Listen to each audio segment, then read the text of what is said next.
ನಿನ್ನೆ 12 ಗಂಟೆಗೆ 5 ಜನ ಹುಡುಗರು ಮನೆ ಹತ್ರ ಇದ್ದವರು ಮಲೆಗೋಪ ಈ ಚಾನಲ್ಗೆ ಈಜು ಹೊಡಿಯೋಕ್ಕಂತ ಹೋಗಿದ್ದಾರೆ. ಅಲ್ಲಿ ನಮ್ಮ ಹುಡುಗ ಹೊಳೆಯಲ್ಲಿ ಬಿದ್ದು ಹೋದ. ಆಗ ಅವ್ರ ಹುಡುಗರು ಮತ್ತೆ 4:15ಗೆ ಬಂದು ನಮ್ಮ ಶಂಕರ್ ಇದ್ದಾನ ಅಂತ ಕೇಳಿದ್ರು. ಇಲ್ಲ ಅಂತ ಕೇಳಿದ್ರೆ ಆಟ ಆಡೋಕೆ ಹೋಗ್ಯಾನೆ ಅಂತೇಳಿ ಮತ್ತೆ ನಾವು 6:30 ಹುಡ್ಕೋಕ್ಕೆ ಶುರು ಮಾಡಿದ್ವಿ. ಅವನು 6:30 ಮೇಲೆ ಸಿಕ್ಕಿಲ್ಲ ಅಂತೇಳಿ ಮಿಸ್ಸಿಂಗ್ ಕಂಪ್ಲೇಂಟ್ ಕೊಡೋಕೆ ಹೋದಾಗ ಅವರಮ್ಮ ಮತ್ತೆ ಫೋನ್ ಮಾಡಿ ನಮಗೆ, ಇಲ್ಲ ಕಂಪ್ಲೇಂಟ್ ಏನು ಕೊಡೋಕೆ ಹೋಗ್ಬೇಡ್ರಿ, ಅವನು 11:30ಗೆ ಬರ್ತಾನೆ ಅಂತ ಅವರಮ್ಮನೂ ಹೇಳಿದ್ರು. ಆಮೇಲೆ ಆದರೂ ಹೋಗಿ ಮಿಸ್ಸಿಂಗ್ ಕಂಪ್ಲೇಂಟ್ ಕೊಟ್ಟು ಬಂದ್ವಿ. ಮತ್ತು ಆ ಹುಡುಗರು ಹೋಗಿ ಕೇಳಿದ್ರೆ ಇವನು ಇಲ್ಲಿ ಮುಂದೆ ಬಿದ್ದು ಇಲ್ಲಿ ಬಿದ್ದಿದ್ದ, ಅಲ್ಲಿ ತನಕ ತೇಲ್ಕೋದ, ನಾವು ಎತ್ಕೊಬರಕ್ಕೆ ಹೋದ್ವಿ, ದಡದ ಮೇಲೆ ಹಾಕ್ತೀವಿ, ಮತ್ತೆ ಮುಳುಗಿ ಬಿದ್ದೋದ ಅಂತ ಹೇಳಿದ್ರು. ಆಮೇಲೆ ಮತ್ತೆ ಬಟ್ಟೆನೆಲ್ಲ ಅವರೇ ತಗೋಗಿ ಒಂದು ಕಡೆ ಮುಚ್ಚಿ ಇಟ್ಟಿದ್ರು, ಚಪ್ಪಲಿ ಒಂದು ಬಟ್ಟೆನೆಲ್ಲ ಮುಚ್ಚಿಟ್ಟಿದ್ರು. ಬಾಡಿ ನೀರು ಕುಡ್ದಿಲ್ಲ, ಏನಿಲ್ಲ ಸರ್. ಮನೇಲಿ ಹೆಂಗೆ ಮಲಗಿರ್ತಾನೆ ಹಂಗೆ ಮಲಗಿತ್ತು ಸರ್. ಸೇಕ್ರೆಡ್ ಹಾರ್ಟ್ ಸ್ಕೂಲಲ್ಲಿ ಓದ್ತಿದ್ದೆ ಸರ್, 8ನೇ ಕ್ಲಾಸ್ ಅವನು. ಎಲ್ಲ ಸ್ನೇಹಿತರು ಅಲ್ಲಿ ಹೋಗಿ ಏನು ಮಾಡ್ಕೊಂಡಿದ್ದಾರೋ ಗೊತ್ತಿಲ್ಲ ಸರ್ ಅವರು. ಹಾಂ, ಅವರು ಈಜಾಡಕ್ಕೆ ಹೋಗಾದ್ಮೇಲೆ ಮತ್ತೆ 1 ಗಂಟೆಗೆ ಮುಳುಗಿದ್ದಾನೆ. ಅವ್ರು ಬಂದು ಮತ್ತೆ 4:15ಗೆ ಮತ್ತೆ ಬಂದು ಮನೆಗೆ ಕೇಳಿದ್ದಾರೆ, ಶಂಕರ್ ಇದ್ದಾನ ಅಂತ ಕೇಳಿದ್ದಾರೆ.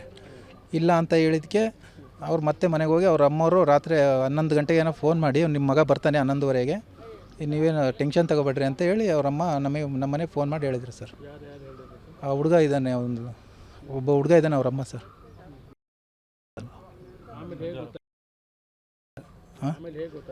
ಆಮೇಲೆ ಅವನಿಗೆ ರಾತ್ರಿ ಕೂರ್ಸ್ಕೊಂಡು ಇದು ಅಲ್ಲ CC ಕ್ಯಾಮ್ರಾ ಫುಟೇಜ್ ತೆಗೆದು ತೋರಿಸಿದಾಗ ಇವರು 5 ಜನ ಹೋಗ್ತಾಯಿದ್ರು. ಆವಾಗ ಅವನು ಮತ್ತೆ ಕೇಳ್ದೆ, ಇಲ್ಲ ನಾನು ಅವ್ರನ್ನ ಅಲ್ಲಿ ತನಕ ಬಿಟ್ಟು ವಾಪಸ್ ಬಂದೆ ನಾನು ಅಂದರು. ಮತ್ತೆ 1/4 ಗಂಟೆ ತೋರಿಸ್ತಾನೆ, ನೀನು ಹೋಗಿಲ್ಲಲ್ಲ ಅಂದಾಗ ಅವ್ರು ಟಿಲ್ಲರ್ ಹತ್ತೋಗಿದ್ದ ಎಲ್ಲರೂ 5 ಜನನು. ಆಮೇಲೆ ಹೇಳ್ದ ಹಿಂಗೆ ಆಗೋಯ್ತು ಅಂತ. ಆಮೇಲೆ ಎಲ್ಲ ಹೋಗಿ ಹುಡುಕಿ ಚಾನಲ್ ಫುಲ್ಲು ನೀರಿತ್ತು. ಆಮೇಲೆ ಚಾನಲ್ ನೀರು ಡೌನ್ ಮಾಡಿಸಿ ಆಮೇಲೆ ಅಗ್ನಿಶಾಮಕ ದಳದವ್ರನ್ನೆಲ್ಲ ಕರೆಸಿ ಹುಡುಕಿದ್ಮೇಲೆ ಸಿಕ್ಕಿದ. ಅವ್ನು ಬಿದ್ದು ಒಂದು 10 ಅಡಿಯಲ್ಲಿ ಸಿಕ್ಕಿದ್ದಾನೆ ಸರ್. ಅವರು ಅವ್ನು ಬಿದ್ದ ಜಾಗ ತೋರಿಸ್ತಿಲ್ಲ, ಅವ್ನು ಮುಂದೆ ತೋರಿಸ್ತಾ ಇದ್ದಾರೆ. ಡೌಟ್ ಇದೆ ಸರ್ ಒಂದು ಸ್ವಲ್ಪ. ಯಾಕೊತ್ತ ಅವ್ನು ಬಟ್ಟೆಲ್ಲ ಅವರೇ ಮುಚ್ಚಿಟ್ಟು, ಅವ್ನು ಚಪ್ಪಲಿನೆಲ್ಲ ಮುಚ್ಚಿಟ್ಟಿದ್ದಾರೆ. ಅವ್ನು ಬಿದ್ದಿರೋ ಜಾಗನೂ ತೋರಿಸಿರೋದೇ ಬೇರೆ ಜಾಗ. ಮತ್ತು ಅವನು ಕೋಲು ಕೊಟ್ಟು ಎಳ್ಕೊಂಡ್ವಿ, ಮತ್ತೆ ಅವನು ಹಂಗೆ ಬುಳುಗೋದ ಅಂತ ಮತ್ತೆ ಇಬ್ಬರು ಡಿಚ್ಚಿ ಹೊಡ್ಕೊಂಡ್ರು ಅಂತಲೂ ಹೇಳ್ತಿದ್ದಾರೆ ಸರ್. ಒಂದು ನಿಮಿಷಕ್ಕೆ ಒಂದೊಂದು ಸುಳ್ಳು ಹೇಳ್ತಾ ಬರ್ತಿದ್ದಾರೆ. ಅವ್ನ ಫ್ರೆಂಡ್ಸ್ ಸರ್ ಅಂತ, ಮತ್ತು ಇನ್ನು 3-4 ಜನ ಹೆಸರು ನನಗೆ ಕರೆಕ್ಟಾಗಿ ಗೊತ್ತಿಲ್ಲ ಸರ್ ಅವ್ರು ಯಾರ್ಯಾರು ಅಂತ. ಫಸ್ಟು ಸಿಕ್ಕಿದ್ದು ಅವನ ಹೆಸರಲ್ಲೇ ಫಸ್ಟ್ ಅವನ ಹತ್ರ ಹೋಗಿ ಕೇಳಿದಾಗಲೇ ಅವನ್ನೆಲ್ಲ ಪ್ರತಿಯೊಂದು ಸುಳ್ಳು ಹೇಳ್ತಾ ಬಂತ ಸರ್ ಅವನು.